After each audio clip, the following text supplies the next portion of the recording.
சற்று முன் கிடைக்கப்பெற்ற மிக மிக முக்கியமான செய்தி ஒன்று வெளியாகி உள்ளது. தமிழக வெற்றி கழகத்தின் தலைவர் விஜய் அவர்களது செயல்பாடுகள் ஒட்டுமொத்தமாக திமுகவிற்கு கலக்கத்தை ஏற்படுத்திவிட்டது என்றே கூறலாம். ஏனென்றால் நடிகரும் அரசியல் கட்சி தலைவருமாக இருக்கக்கூடிய விஜய் அவர்கள் அடுத்தடுத்த அரசியல் கட்ட நகர்வுகள் பல ஆண்டுகள் அரசியலில் இருப்பவர் போல் செயல்படுவதாகவும் பல இணையதளங்களில் தகவல்களை நம்மால் பார்க்க முடிகிறது.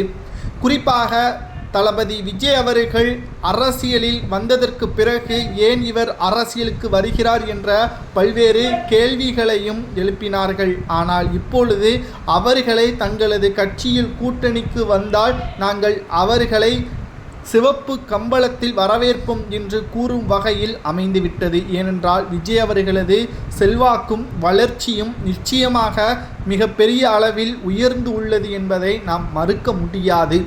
ஏனென்றால் 2026 சட்டமன்ற தேர்தல் என்பது 4 முனை போட்டியாகத்தான் பார்க்கப்படுகிறது.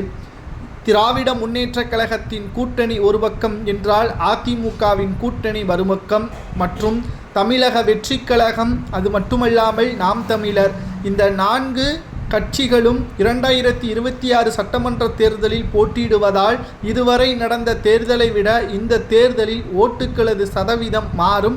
ஓட்டுக்கள் போடக்கூடிய எண்ணிக்கையும் கிட்டத்தட்ட அதிக அளவில் கணிசமாக மாற்றத்தையும் உருவாக்கும்.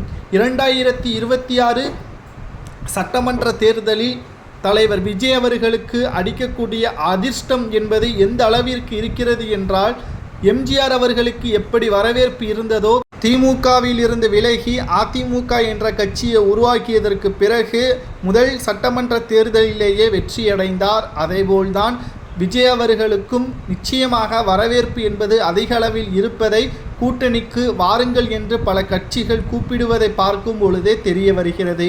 மேலும் கருத்து கணிப்பின் முடிவில் சுமார் 20% வரை விஜய் அவர்களுக்கு ஓட்டுக்கள் விழும். அவரது கொள்கையும் அவரது வாக்குறுதியும் நிச்சயமாக தேர்தல் நேரத்தில் மக்களை கவரும் கூடிய வண்ணம் அமைந்தால் திமுக எதிர்க்கட்சி அந்தஸ்தை கூட இழக்க நேரிடும் என்ற தகவலும் தற்பொழுது கிடைக்கப்பெற்றுள்ளது.